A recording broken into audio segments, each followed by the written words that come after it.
You're listening to the Electronic Media Collective Podcast Network. Yeah, it's a mouthful.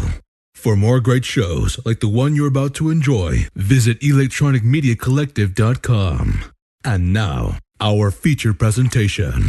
Hello, podcast listeners. Yakko Warner here, and the only podcast we listen to in the water tower is the Grawlix podcast. That's what you're listening to now. Aren't you smart? Good night, everybody. This is Randy. In the future, when the Grawlix podcast does Doctor Who episodes, we just might have to make it a Doctor Who month. This is Melanie, and in the future, the technology creators will finally start listening to their consumers, and will make computers and cell phones with interchangeable parts so we can fix and upgrade them as needed. Woohoo! The future begins! And this is Jesse. In the future, you'll be able to stream as much Netflix as you want. You know, listen to other people's First Amendment right, freedom of speech. But podcast your First Amendment right, freedom of speech. Nope.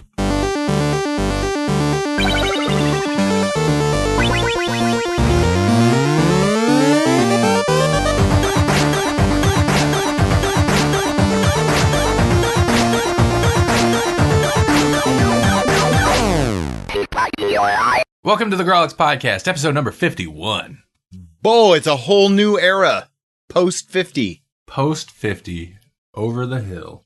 We could probably get some breakfast for cheap. It's like it was supposed to happen. Do we have in-house news for this episode? You have a theme song for crap. Buffy podcast, yes? Yeah, I should have mentioned this last episode. No, because this is in-house news for this episode. You're right. Yeah, so I can't recall. I'm sure I've mentioned it on the show before. I know I've mentioned it on Patreon videos and stuff like that, but... Yes, that's where you mentioned it, yes. Okay. Well, there is a podcast called the Pop Culture Roll Call Podcast. It's a great concept. Most of the time they discuss Buffy the Vampire Slayer. They go by episode, like through episode by episode. The concept is each of the hosts, there's typically 3 to 4, sometimes 5 if there's like special characters on the show, are each assigned a character, like permanently. And then each episode they only watch the scenes that their character is present for. Mm-hmm. And then they get together and discuss the episode, which makes for fantastic things. Like, are you kidding? I didn't even know there was a Frankenstein boyfriend in this episode or something like that, you know? Right, because their character was never around for it. Yeah, exactly. It's usually, although sometimes other characters know stuff that Buffy didn't experience, but it's usually like Willow or Xander, or like I had no idea that's what this episode was about. You know, I thought it was about this. And they'd be totally wrong just because they experienced bits of a couple scenes. No, this is the episode where it's all about sex with Spike. Yeah. I mean, those episodes, they're there. But they'll cover season and then take a break and do a movie or something, and they'll come back and do the next season. So their podcast is kind of split up that way. And each season they, as their theme song, they choose another cover of the Buffy Vampire Slayer's theme song. And they did kind of a call out on the show. And I was like, hey, I love that theme song. I make music. And so I put together a synthwave kind of throwback version of the Buffy the Vampire Slayer theme, which is something 16-year-old Randy would have never imagined that he was doing, but he did it. So shut up, 16-year-old Randy. What do you know? Hey, and if you want to know things that 16-year-old Randy doesn't know, you can get that theme song on the Patreon feed for our show. Yes. So they chose it for their season 3 episodes. Right now, if you go check out Pop Culture Roll Call, search them up on iTunes, and if you find their Libsyn page, that's usually the most current. Their website isn't always super up to date, but you can hear the theme song there. Or, as Jesse said, the only other place you can listen to the theme song uncut, the only other place it's available is, become a supporter and you can check it out. Mm-hmm. That and many other wonderful things that are only available there. But yeah, I was super excited because, I don't know, I get excited about my music when I'm working on it. This is the same for working on albums. And then when when it comes time to like wrap it up, I hate it. By the time I get to the end of like a song or something being done, I kind of hate it. And I probably listened to it 1,000 times at that point. Mm-hmm. So, you know, I sent it and I was like, you know, if you like it, blah, blah, blah, you know, maybe it doesn't fit. Maybe I'll do another version later on. Blah. And they're like, well, we'll check it out. And they said they had several submissions and they'll get together and listen to them and pick one.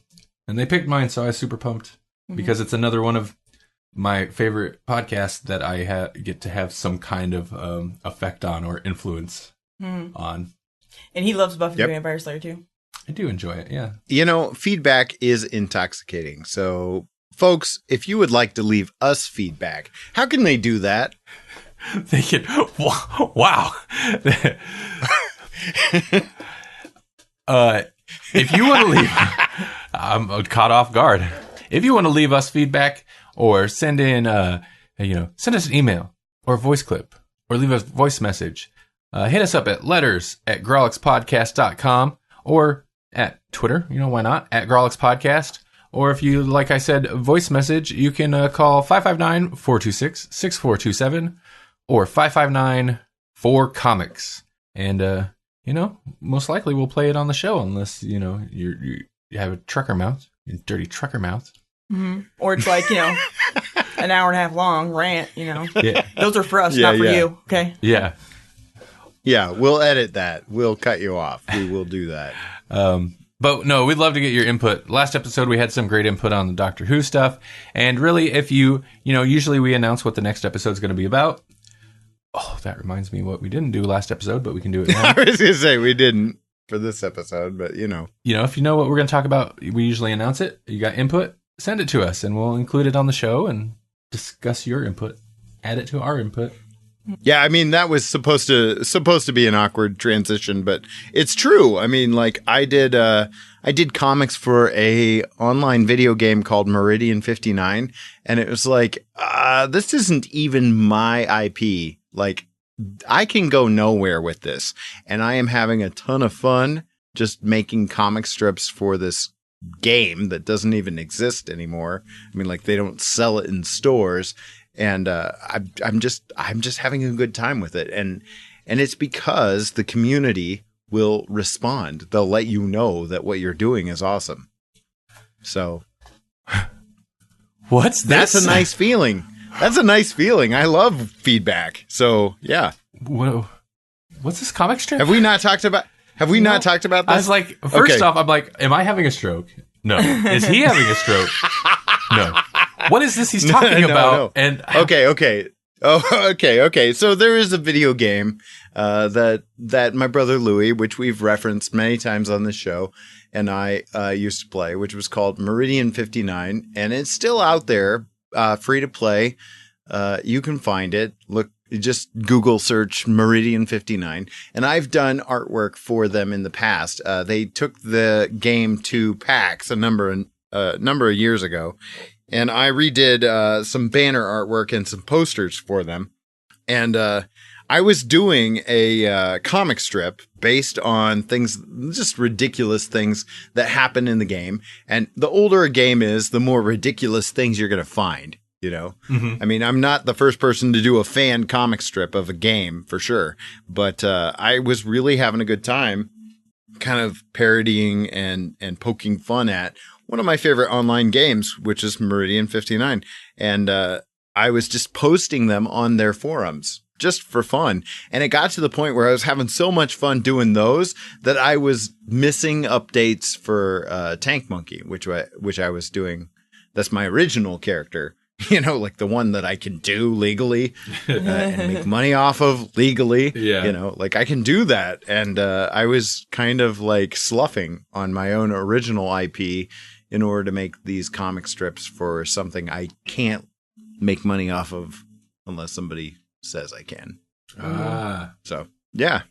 So feedback is intoxicating. I mean, like it's super nice to know that people like what we're doing. Yeah. I love this episode already. Me too. I am not guilt tripping our listeners. I just think they should tell us that they love us.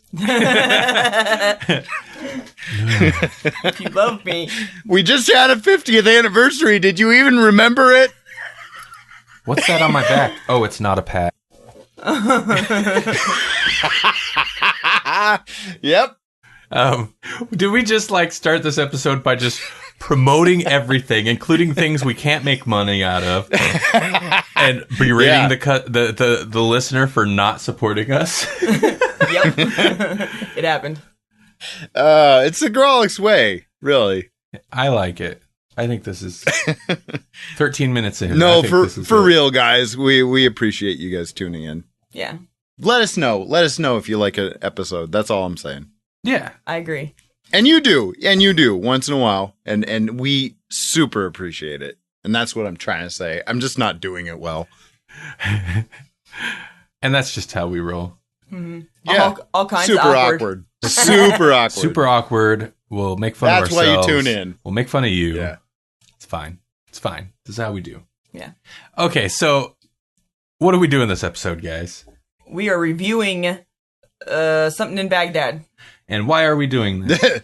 This is our flagship show. This is our episode of the month that is signature. This is the poll list. Yeah, that's what we do.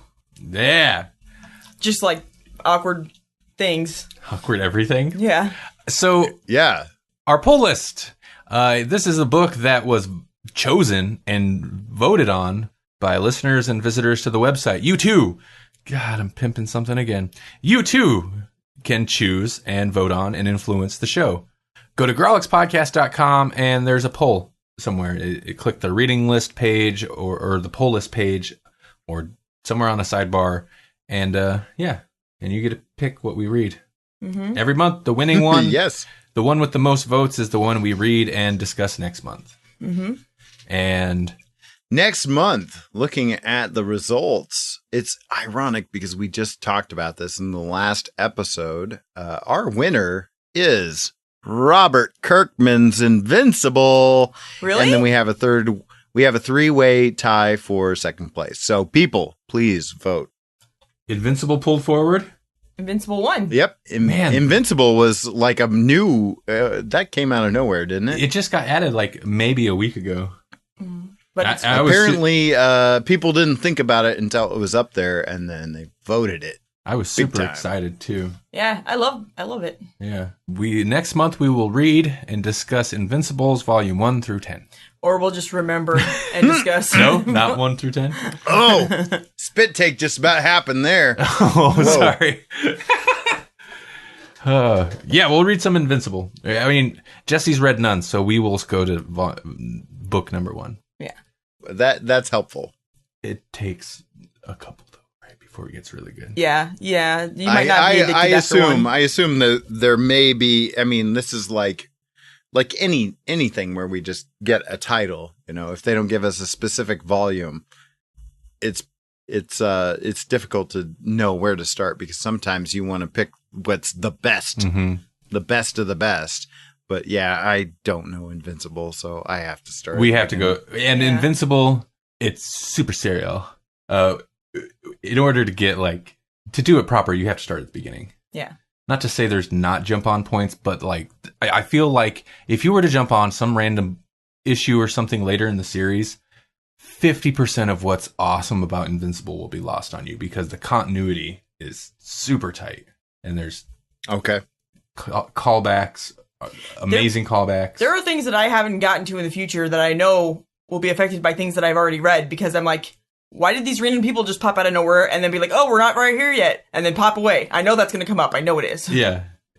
Oh, sure. And probably 30 issues later. Right. He's the long game. Mm-hmm. Old long game. Old long game Robert. Old long game Kirkman.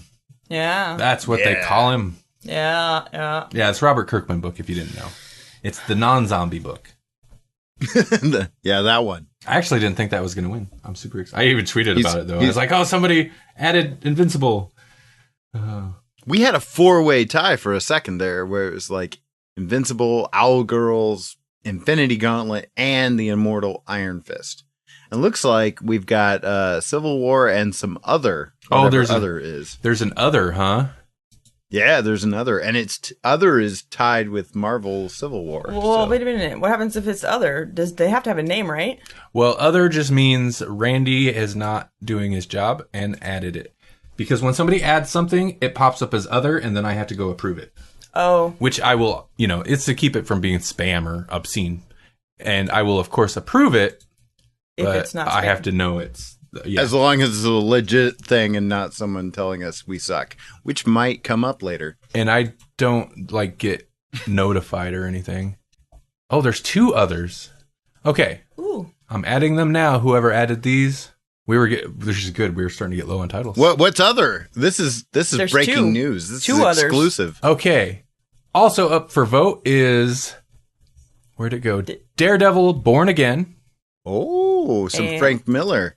Which is... Oh, yeah, that's classic Daredevil. I haven't read that. It's essential Daredevil reading. And the other thing is Hellblazer, which is... Constantine. Constantine stuff. Cool. Yeah, so... Oh, some DC and some Marvel. Okay. Oh, that's throwing back to some Swamp Thing right there. Yeah.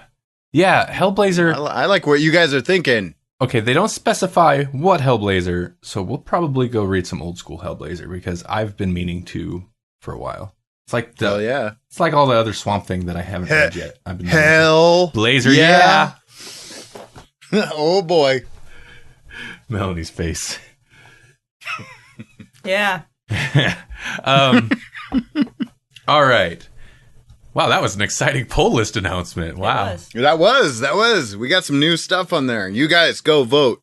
Yeah, but this month we read Pride of Baghdad. Yeah. It's a graphic novel written by Brian K. Vaughan, illustrated by Nico Henriksen. I'm terrible with names. Released through Vertigo, or DC's Vertigo imprint, on September 13th, 2006. So over 10 years ago. Yeah, wow. Weird. The story is a fictionalized account of the true story of 4 African lions that escaped from the Baghdad Zoo after an American bombing in 2003. The book, I'm getting this from Wikipedia, of course. The book won the IGN Award for Best Original Graphic Novel in 2006. IGN has awards for that, or at least they did. Sure. Okay. Pride of Baghdad. This has been on the list for a long time. Uh-huh. And Jesse was aware of it. He has a copy of the book. I had never heard of this. Neither had I. So this was a first-time read for me and Melanie both. Yes. It's like adult Lion King. Sure. Yeah, kind of. It's much bleaker. Yeah. More depressing. Yeah. That's that's my takeaway from this whole book is, why'd you make me read this depressing sob fest? Thank you. Oh, God. It's like Lion King, only slightly more rapey. Sorry. Maybe. Wow. Maybe. Yeah. And maybe nihilistic. Yeah. Oh, yeah, for sure. Yeah. Oh, God. It starts with like a raven saying the sky is falling. And it takes a while before the sky actually falls. On them, anyway. Yeah. I mean, it was obviously they were flying from wherever war was happening. Mm. But, so yeah, we have it was 4 lions in a zoo in Baghdad. And, there is dialogue in this. Mm-hmm. What is it? How many years have we been talking about this being a no dialogue comic, and I got it wrong? You'd mentioned it. Well, you had mentioned it a couple times, and we talked about it being no dialogue. Yeah. And I think most recently, after I discovered it wasn't, the episode I was working on, I edited so that you don't mention it not being dialogue. I thought you did that because I was listening and I was like, wow, did I really not even bring it up? I just figured, yeah. No. Okay. Thank you. Yeah. Thank you. Yeah. So maybe we should edit this too and pretend like it never A happened. bit of editorial. Yeah. I figured you'd feel I mean, better we have to address that because I have You did say it. for like 3 years said, hey, this has got no words. Because it's been close a couple of times. Maybe it was just so good that you felt like it didn't need words. It transcended words. Yeah. I mean, the art and the splash pages, especially on the splash pages, it's like mostly art. So Yeah. I'm And kind of on the right track. I'm just wrong. Well, and I'd say the plot-wise, the story that you're going to remember very much plays out through the actions 100%. yeah. Through the art. Right. And the dialogue is just like character interaction. I mean, that could be said of a lot of things, Yeah. but Like, the plot does not come out through dialogue. And I think part of the reason we were like, oh, it's got no words? Yeah, let's do that one. Because we're looking for a quick read. And it is. And even with the dialogue, it's a totally. super fast read. Yeah, like I was like, I've read some of it, but I didn't finish it. And then I was like, I went to pull it up to finish reading it. And I was like, oh, I guess I read half of it already. I didn't even realize. Mm-hmm. So it's only like maybe 124 pages. Mm-hmm. And you're right. There are several splash pages. It does go fast. Yeah, which is good. Or even on the pages that aren't splashes, like this first page of the whole thing is 3 panels, essentially. You know, it's like, one huge panel, one small panel, and then like an inset panel. And that's it. That's 3 panels for 1 page. Yeah. Mm-hmm. It's a good thing that it went quick, though, because I don't think I could handle much more downer than I had already handled reading it. Oh, yeah. It was oh, this crappy thing happens, and then this crappier thing happens, and this even crappier thing happens, and so on and so forth until the crappiest thing possible happens. Yeah. Just when things are looking kind of up, no. Mm-hmm. Well, just from what Jesse had said and about, what it's about, the time period, yeah. I don't think I knew what it was about at all, really. Yeah. You might have said, but I probably was ignoring you because I had no clue. Because you do that. Yeah. Well, yeah, we knew it wasn't. And last month, me and Jesse even kind of joked about, we're going to read this, and it's about this. So come back for the laughs, because we knew it was going to be kind of heavy. Yeah, no doubt. It's about, it takes place in Baghdad in like... Deserts. Is it Desert Storm? Oh, no. 2003 would be Operation Freedom or Freedom Fries or whatever it was at that time. Not Freedom Fries, but that's where America was at. Yeah. So it was that whole business. Is the sequel to Desert Storm. Yeah. Whatever that was. Because we had a name for it, of course. The Turtles said something about it being the second Great War or something like that in their dialogue also. Which I took to assume that he had been there for the first one. Did they say it was totally radical? Because I feel like that's what Turtles would do. He did not say it was radical. That, 2000 during the 2003 invasion of Baghdad by the U.S.-led coalition. Yeah, Iraq War, obviously. Oh, Desert Shield? Is that what they called it? Was it? Nope. Desert Shield was 1990. No, they were done with Desert War names. This was... Okay. Desert anything doesn't sound patriotic enough. It had to be something freedom. Right. Hold on. We're going to find this out. Man, I'm on the last page. That's awful. Iraq, 2003, U.S. invasion war on terror in Iraq. Operation Iraqi Liberation. Yeah, that sounds right. Fake news. Fake news. Yeah. Okay, I was wrong. It wasn't freedom. I want to be one of the people that makes these names up because Iraqi Liberation. Same difference. Operation Planet X. Mm-hmm. Operation Planet X. Who got to pick that? Wow. Yeah. See. Well, that's. I like that. Wait. Wasn't that like a Godzilla movie? Like they go to Planet X and that's where they fight Ghidra? Apparently not. That was. I'm pretty sure. That is, seems to be a village. Yeah, that was an American raid to capture people in a village. Yep. What? Planet X was the name of a thing on Earth? I guess. Yep. I am going to live in my delusion where it is where we first encounter King Ghidra. And I'm going to live in my delusion where we don't shoot little baby lions all defenseless and sad. Spoiler alert. Yeah. Also, true. Battle of Baghdad was another name for things. Okay. So it opens with crows being super obnoxious like crows are. Cat dancing and all sorts of Skank's dead. Yep. We'll get to Skank. Yeah, and these crows are annoying a lion. There's lions in a zoo. One thing that took me by surprise is so tracking down the book, I discovered that there's dialogue and, it was from the animals. So I was like, okay, well, the animals talk to each other. I don't know. One thing, the animals are talking to each other, but I guess I was surprised by the cross species talking. Yeah. Like all the animals Right. talk to each other. Well, not all of them. They but all yeah. understand each other. Yeah. They never talk to the horses. No, but they didn't like stop and get close to the horses. That's true. Okay. But You know, there wasn't the incredible Mr. Ed, so there you go. yeah, Yeah. they didn't have any peanut butter to make them go. Right. So there's the male lion, a grown male lion. The baby lion was a boy. Yeah. Yeah.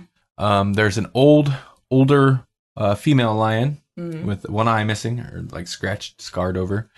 And then there's a younger female lion. Who was the mother of the cub? Yeah, is the mother of the cub. The female lion is like the always known captivity, but she like the trying to break free, the rebellious one, trying to make deals with gazelles and stuff to like break out and escape. Yeah. Gazelles need to attack the keepers because they'd never expect it from them. Yeah, exactly. And of course, Yeah. the gazelles were like, well, no, once we get out, you're gonna attack us and whatever. You'll This whole just deal. eat us, yeah. Why wouldn't you? The older lady lion doesn't want to escape, and later Safa? Safa, yep. And later, when they kind of have to, she doesn't want to leave, and because she was in the wild and had bad experiences that I imagine lions have, and I was not expecting that from a like, what's the word? Like a personified, like a human style perspective of what unpleasant lion mating is like. So she, Yeah. Group attacks of a sexual nature. It was very unpleasant. I was not expecting that, but that is her motivation for not wanting to go back to the wild. She's like, it's not good out there. And the male lion just kind of was like, yeah, he just seemed like, I'm good. Yeah. Right? But he also lived. Well, yeah. I mean, based on what you know about lions, it makes sense that he's cool with this. Yeah, and he's been in the wild also, so he's like, it's not that great. I mean, I think he says something about the horizons are nice, but other than that, there's not a whole lot out there. And the lion cub's like, what's our horizon? Yeah. Because they can't see it from where they're at. And then bombs. Yep. And then bombs. Yeah. Well, okay, so they get fed like a rabbit or something, but then It was like then they get like a donkey carcass. the keepers What's throw going a on? whole- That's when they were like, holy crap, something's up. And that was totally like the zookeepers like, we got to get out of here. Let's feed them something for a while. Book it. Oh, is that what it was? I did not know. I assumed that was shrapnel from a bomb. No, because I think that got dropped in there, this donkey carcass, and then they looked up and the keepers were running. So I thought it was like they have to get out of there, but they feel bad for just leaving them without food, so they throw this donkey in there and book it. Yeah. And then the sky falls, and the zoo's all blown up. Oh, and there was this crazy sequence. I think it's when there's some debate as to whether they should leave. Obviously, they kind of want to leave, except for Safa didn't want to leave and all this. But there's a crazy sequence where they're actually leaving and bombs are still falling and stuff. And like giraffes' heads are exploding. And like, it was just bizarre. Yeah, it was. And gory, of course. But Oh, yeah. It's like a stampede. There's like rhinos and elephants and things are just getting blown up into the air. Then there's this weird like Jungle Book type scene where the monkeys loved it. Take the lion cub and try to make him Oh, man. Yes. So Safa stayed behind. Yeah, the three of them are going to take off. And I don't remember how they... Oh, there was another bomb that It was like Timon and Pumbaa, where Pumbaa's like, hey, we should make him our friend. And Timon's like, hey, I got a great idea. We should make him our friend. Yeah. Except it was monkeys. But yeah, so the monkeys get the lion cub and take him, and they're like, because they're like, with you as our friend, nobody's gonna mess with us. But then they got to cut him to like mark him as theirs. Yeah. This whole hazing thing monkeys have. There's one panel, and you'll see it if you follow us on Twitter, because I'm gonna post this thing of the ominous looking monkey face, and he's like, "We're your family now," and that just cracked me up so much. I'm glad you take pleasure in Hold him down, boys. It's a monkey. You can't take anything a monkey does seriously. Okay. But, Especially when he's driving a tank. and they got him across some water and like a little moat area in the zoo, Rebel. Mm-hmm. And fortunately, Safa is nearby and she saves him. And Jack. And this is after this is after we thought she was out. Yeah. She's like, I'm out. I'm staying here. And then she's like, nah, I'll save the boy. She jacks some monkeys up. Mm-hmm. Tears them apart. Oh, man. Oh, yeah. And then She's like, anybody else? reluctantly joins up with the rest of the pride. Yeah, and she's like, I can't stay here. They'll kill me in my sleep. Uh-huh. So they take off. Yep. For the wild of Baghdad. Uh-huh. And Safa is like, she's old, but she's also like blind in one eye. And yeah. And skittish, perhaps. Mm-hmm. Yes. Yeah. And then Noor is the younger lioness. What does the male lion do that arouses the younger lioness? I don't think he actually does anything. You like roar at somebody or something? Maybe, but I think it's more just her Being like free. amped up and Yeah. Okay. They go do that. He basically tells Safa to stop it or something. I mean, like, he basically just steps up and says, okay, knock it off, because Safa and Noor are just going to get into it, because Safa thinks they should do one thing and Noor thinks they should do another thing. And he's just like, shut up. And she's like, oh, hey, Yeah. I like this. The wild suits you. Yep. And then they that's the time to go, for them to go off and do their thing for a little bit. And then we meet a turtle. Mm-hmm. and then we meet a turtle. Who's got some... Really, the turtle's there, I guess, for some exposition. Mm-hmm. Yeah.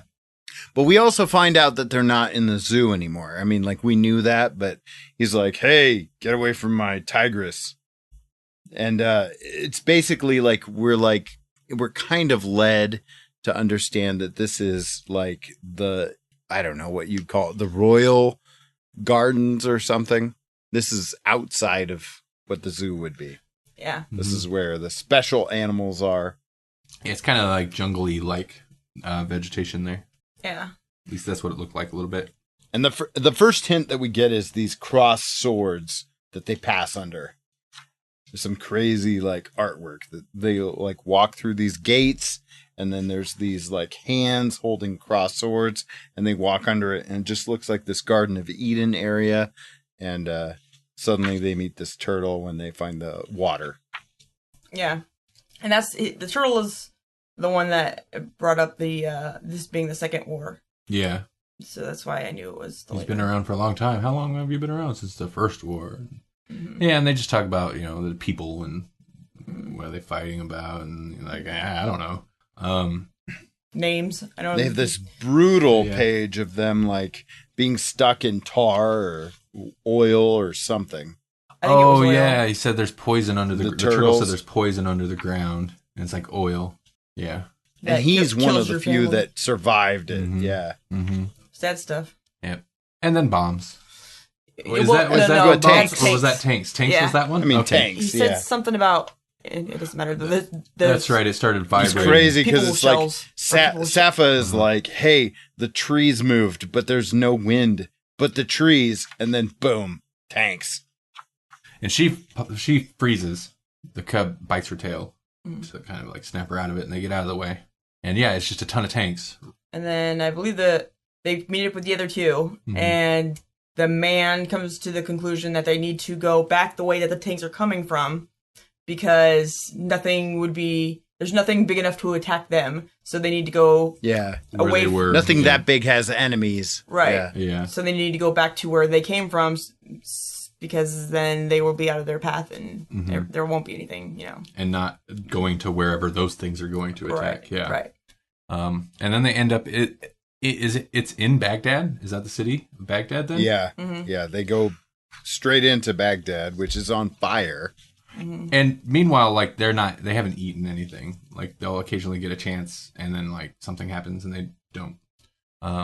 So that's kind of like their main thing. Then they find a person and debate eating him. And I think it was a kid. Yeah, it was a kid. Yeah. And the debate is like, well, the keepers, the keepers were, good to us and fed us and this and that. And they're about to, and then, and there's some like kind of personal drama between them. The younger lioness gets very emotional and upset at him for not listening. And I don't know, accuses him of like, oh, you just, the bit about spilling his seed and then whatever, like she gets weird. I think pride might be a really big thing to her, more so even than him and the other, because like with the gazelles, where she promised that they wouldn't eat them if they worked together, and then even after they refused to work with them, when they got free, she still wouldn't eat the gazelle, even though they didn't help her. Right, because she's like, because I'm just, it's the point that we can control ourselves and we can keep our promises, kind of a thing. Pride. Yeah. And I think it was similar with the with the kid in that case. Like she's like, we can't do that because, because we're gonna starve ourselves. No, you can't eat this. Well, but then right around the corner, there was a bunch of the horses, right? Yep. Bunch of horses, and so they chase after them. Mm-hmm. And like they're going to, but then like a bombing happens. No, they do chase after them. Spooks them. No, they do, but the bombing happens. They're like, hey, wait for it, and then bombs. So then the two females take off after them, and the two guys just kind of lays up behind him. Was it Noor takes off into the palace and sees that mural of the winged lion with the lightning behind it, and meets the next big crazy threat. I think it's both the lionesses are in there, actually. Yeah, and they come across the lion that was kind of starved, like a male, messed a up, male and lion, chained up. Yeah. But then they come across, and they're there when he dies. That was really sad. What? Me too. The male lion, because he was alive when they first got there. Yeah, because he was a pet of probably Saddam. Mm-hmm. There's also a bear. There's also a bear in there. Yeah. So they get. He is creepy, like horror movie creepy. Yeah, the way he was drawn and his dialogue, like it was good. He was kind of a good villain. Yeah. And vindictive. It was like, give him an opportunity to one of you give yourselves up and I'll let the other go, and they refused, and he's like, okay, well then you're both whatever. Anyway, so the lionesses get in a fight with him. It's not going well, and then the cub and the male lion join up. There's a fantastic bit where I'm like, man, it's so cinematic kind of and over the top that it amuses me to kind of try to envision this. But so the lion's fighting the bear, and they go out this they're on a second story, and they go through this hole in the wall. So it's very cinematic. Oh man, yeah. He knocks him through a hole in the wall, and they fought, total action movie stuff. But then the horses are outside, and and the bear's jacked up from the fall. But then they get the horses to stampede over the bear. Yeah. Which pretty much does him in. Mm-hmm. I think he might have still been alive. Why do they not eat him? Because they want him to suffer. See, yeah. This is silliness. Oof. This is silliness. Again with this book. Holy crap. Mm-hmm. They're like, screw you, Baloo. You can lay there in pain. Yeah. Another tailspin. Oh-wee-oh. Oh-wee-ay. And then they find a horizon. Yep. They find a rubble up to a high spot. And it's a beautiful horizon. Oh, and it's a beautiful splash page, man. Yeah. Mm-hmm. He's just like, is that a horizon? And it totally is. Even though you can tell that the city's been bombed, and beautiful page. And then Thwack. They enjoy it. They enjoy it for 2 seconds, 2 pages, and then boom, Zill gets sniped. That's his name, the lion. Mm-hmm. And then poor old blind lady, who is blind now, both of her eyes are gone. Oh yeah, she lost her other eye in the fight with the bear. Safa's totally blind now. Doesn't even know what happened, but she's freaking out. Machine gun fire. Yeah. Just boom. And they take, and then the cub and the younger lioness. Then Noor and Ali just boom blown away with machine then guns. All of a sudden, American flag. Yeah, American embroidered flag. American patch. Not just that. American flag patch with the dialogue, Jesus Christ. I was like, oh man, that's interesting. And there's it was coming right for me. Oh man, total South Park. Yeah. Yeah, and they're like, oh, well, they're free now. And they're just like, oh crap, holy crap, where'd they come from? The zoo. Yeah, they're free now, or are they liberated? Yeah, and that's that's everybody we've been following in this entire trade is now dead. And we get a couple more pages, a couple more splash pages. The ravens get out. Oh yeah, the sky is falling. We kind of follow them. What's that last bit? What's that last text? There's like the text on 2 pages. It's In April of 2003, 4 lions escaped the Baghdad Zoo during the bombing of Iraq. The starving animals were eventually shot and killed by U.S. soldiers. There were other casualties as well. That last line, like and then they show that like sculpture, like the raven lands on top of the sculpture, which is a lion pinning a man. Yeah, a man wrestling with a lion, and that's it. That's the final page. Yeah. Okay. So, yeah, story's pretty straightforward. Depressing. Yeah. Yeah. What'd you guys think of this? Depressing. Okay. I mean, oof. I'm kind of okay that it took us 3 years to get here. Yeah, I mean, and not knowing anything really about it beforehand, I had hope the entire time that something good might happen until the very end. Mm-hmm. So that sucked for me. It's abrupt. Like I said, it's a quick read, and when it's over, like I should have expected it to be over, but like I don't know. I posted in the Facebook group, like I should have seen it coming, but I didn't. And yeah, so I'm expecting. Like, I reread it and I was like, oh, I forgot that's how it ends. I expected the journey to continue, and I was like, oh no, never mind. I guess that makes sense. Mm-hmm. I even knew it was not a happy ending, but I was like, whoa. Okay, tangent. We have had a lot of anthropomorphic animals on this podcast. Uh-huh. I mean, like We3, Mouse, Pride of Baghdad. I don't know if Bone counts. Kind of. Like, yeah. A lot of talking animals on this show. Duncan the Wonder What's Dog. up, poll list? You know what's funny, though? If you break it down, like, percentage of talking animal books that's super depressing in a somewhat realistic way versus like all the other books which are usually superhero stuff. Yeah, like what is it about when they're going to handle like real world depressing topics? Well, let's at least package it as talking animals, or is that just part of the whole Animal Farm thing? No. I think it's worse than that. I think it's, you know how when you watch a movie and you see a dog get shot the and dog's worse than the human character? Because people, I Am Legend thing. People have become desensitized to other people, to people killing each other, basically, I think. And so that's just another story or another book. But when you do it with animals, then it becomes something more real and painful for somehow. Yeah. And maybe they'll actually see things for what they are. That makes sense. Except maybe I mean, not all of them are exactly done that way. Maybe Mouse might have been a bit of the opposite, which would be just too messed up to do that with people in that case. But other than that, I would say that that's what it is. Mm-hmm. Yeah. Oh, my kingdom for motorcycle dog clowns. Yeah. Would you recommend this book? It's just somebody that was super happy and needed to come down a little bit, maybe. Oh, you look like you're having a good day. Read this. You'll love it.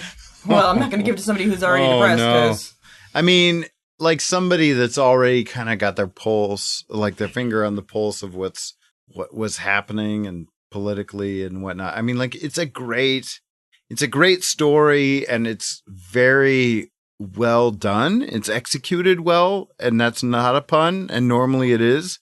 Yeah.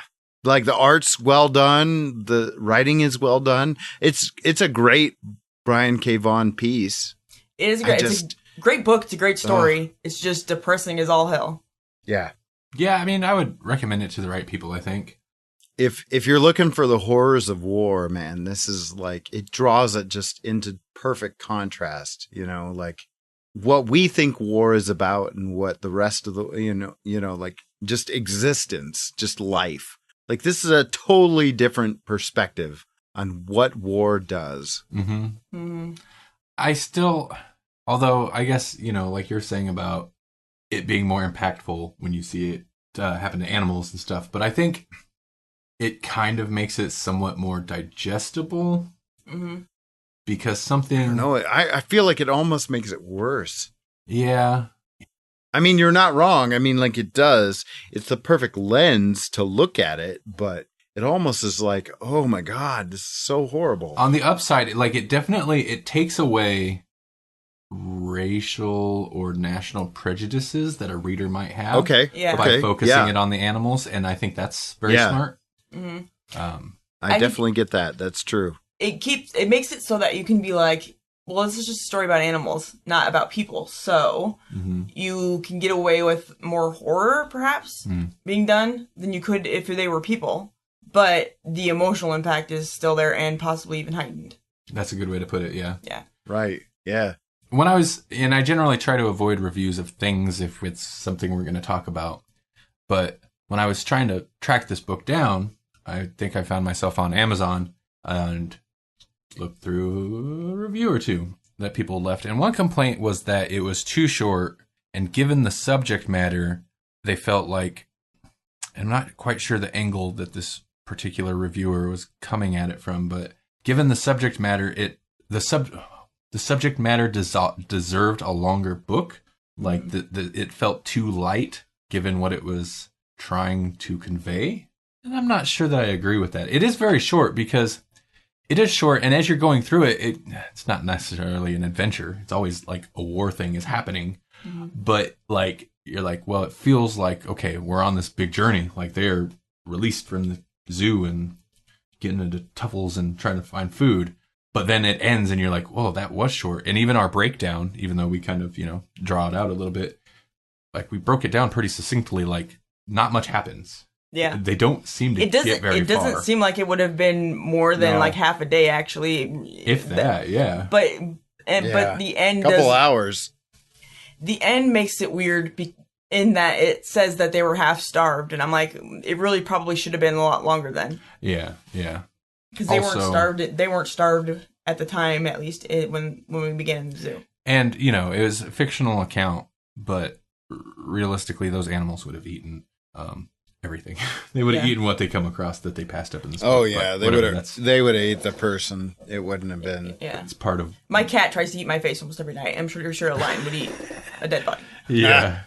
Although they really aren't scavengers, so if it had been dead for a while, they probably wouldn't. But if it was fresh, like the person they came across. Yeah, then they would have. I guess I would recommend this to lots of people. I mean, if they're... It's a great work. It's a great work. It's just, I would have to... It's kind of like Mouse, but not quite in the same way. It's about war. And I would have to find the right person that is okay with reading about war. I think like Mouse, but in a less dense, less dense, somewhat less spiritually oppressive, genocidal, and more reader-friendly way. Like, it's a good book to give to somebody who's might not necessarily be a comic book reader and be like, this is something the kiddie picture book medium can acclish.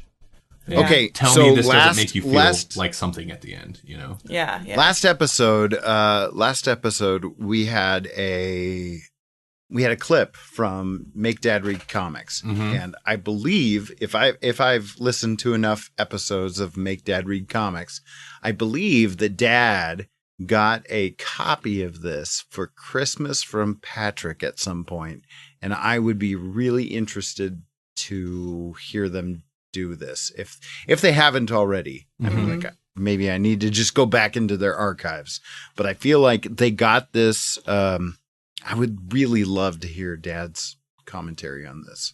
Yeah, for sure. Yeah, because I feel like this is right up his alley. So it makes perfect sense that this was a Christmas gift or birthday or whatever. Right. Yeah. So Patrick, what's the word?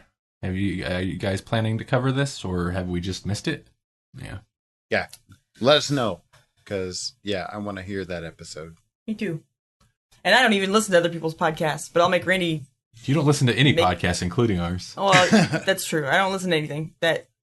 I don't listen to podcast anything. I barely listen to music. The interesting thing about Make Dad Read Comics is it's the podcast for people that don't read comic books, but I also feel like it's the podcast for people who don't listen to podcasts. No, I know. I told Randy, I'm like, if I were going to listen to any podcast, that would be the one it would be. Mm-hmm. So yeah. So we're totally promoting another podcast on this. That's how good it is. Yep. We promote them often. Well, we do. It's a great... not by accident, and they're good. Yeah. Yeah, it's a great... It's a great idea. Exactly. Let's take a little departure. We already pimped the letters page and how to get a hold of it, so refer to that. Let's do our letters page, and we're going to do something a little bit different. Okay. Oh, good. This episode, the letters page, will be the YouTube comments page. I feel like this is going to take a dark turn, just like this week's poll list pick. Yeah. So, because we got a fun one. We got a fun one that I think we can address real quick here. This is on our YouTube video, the YouTube version of the Grawlix podcast, episode 41, Neo Steam Cyber Clone Punk. And since I mentioned it, I will link it in the show notes. What was that about? That was the episode in which we discussed the original 1995 Ghost in the Shell anime, also cloning and more, according to the description that I wrote. Okay. Oh, yeah. Yeah, Bruce Lee, come on. Oh, yeah. Cloning Bruce Lee and starting like a super band. Jimi Hendrix, yeah. Holy. Oh, yeah. Great episode. Yeah. Yeah. Yeah, this is classic. Yeah. Yeah. We laughed a lot. And...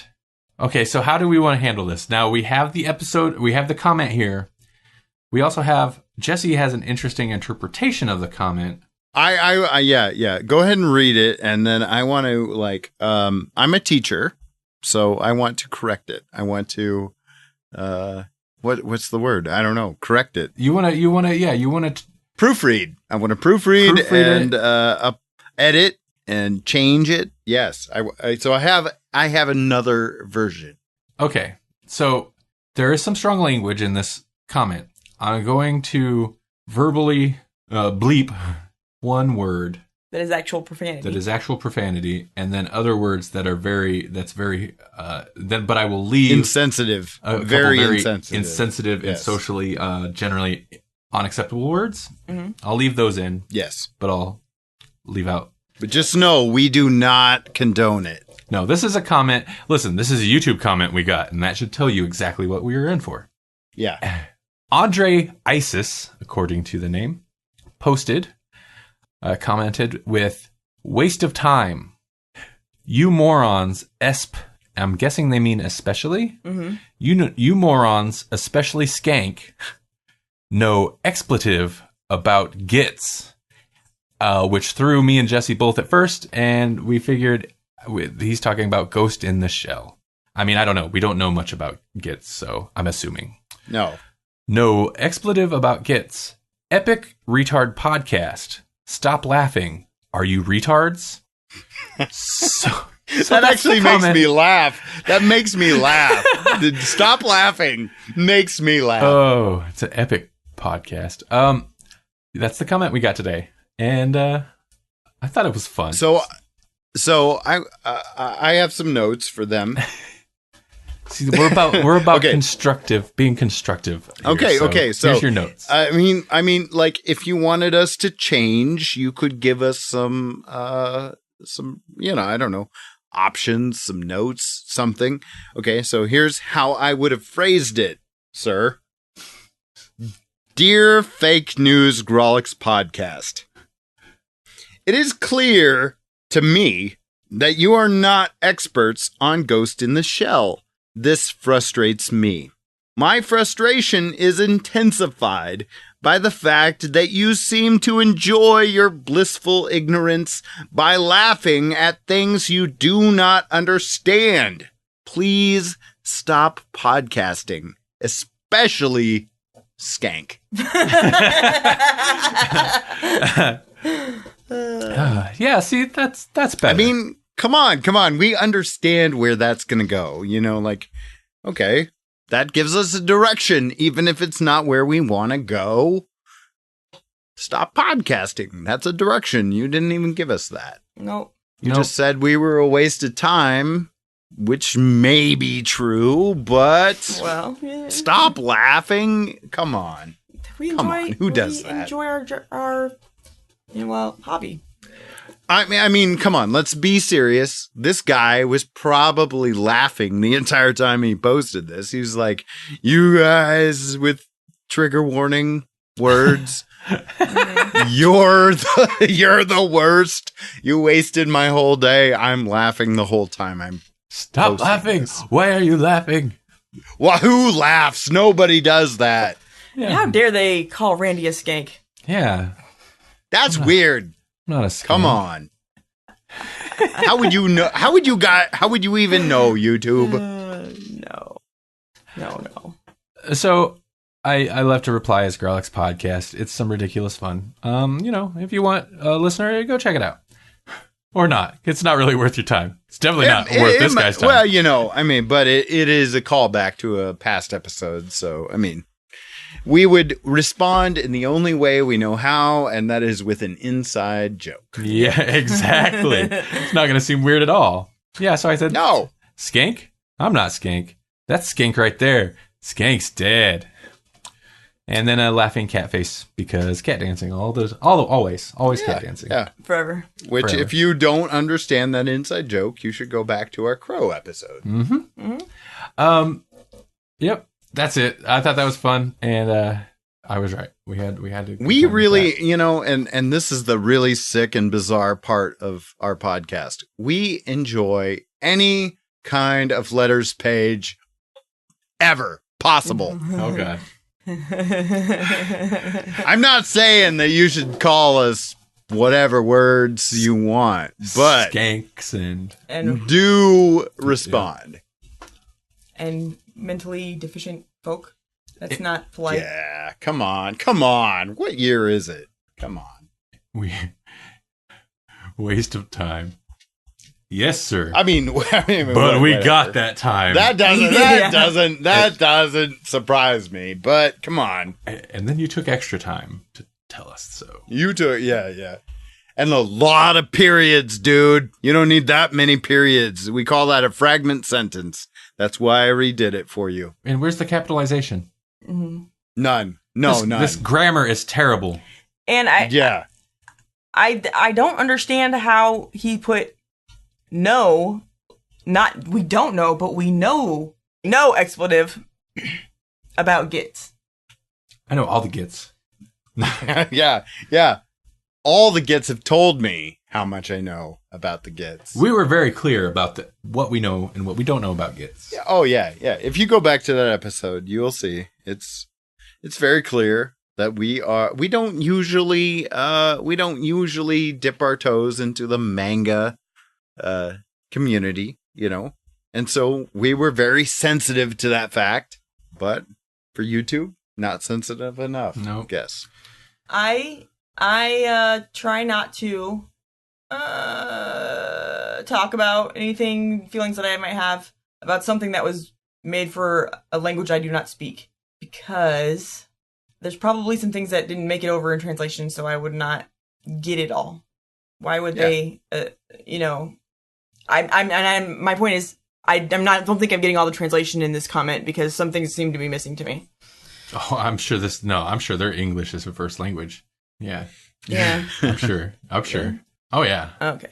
Well, I mean, if you apply that to Ghost in the Shell, like there's a cultural barrier there.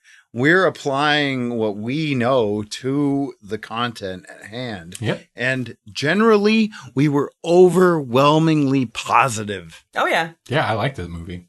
Yeah. That's all right. It's okay. We're not for everyone. We laugh a lot. It's okay. We like it. At first, when he said gits, I was like, is this a British thing? Sounds like a British slang. Gits? It does sound like a British slang. In which case I was like, yeah, I don't know anything about gits.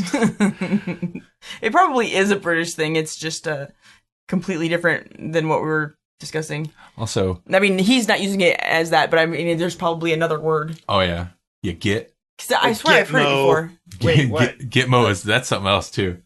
I want to look that up. Oh, yeah. By the way. Wait, that's offensive, too. It's a British insult denoting an unpleasant, silly, incompetent, stupid, annoying, senile, elderly, or childish person. A git. Yep. I knew it was. I knew I heard it before. Whoa. Mm-hmm. That's meta.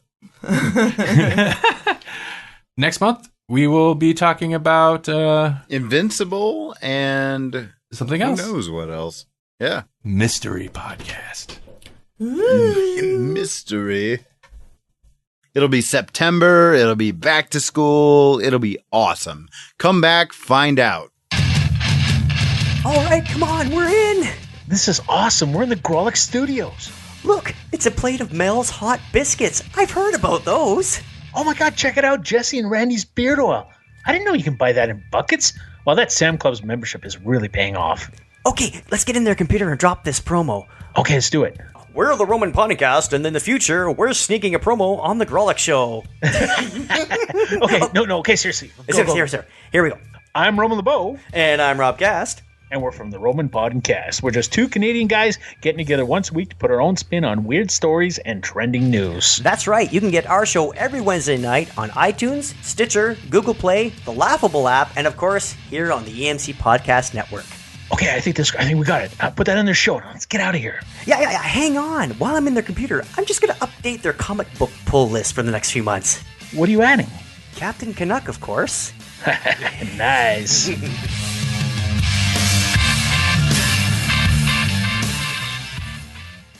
This has been Randy. Don't send a rabbit to kill a Grawlix. This is Melanie, and I wish I knew how to Grawlix you. And this is Jesse. It's times like this.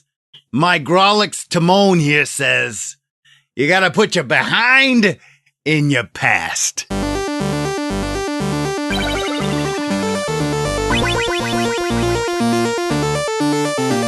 Thank you for listening to the Grawlix Podcast. The Grawlix Podcast is a production of the Electronic Media Collective and Vorpal Arrow Studios.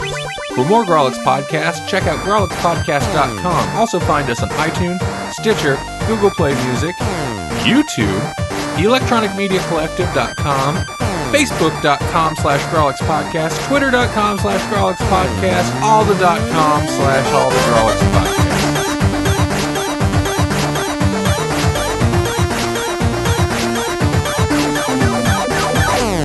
Uh-oh. The screen. Screens. We've broken Melanie. Oh no. It's Flashpoint.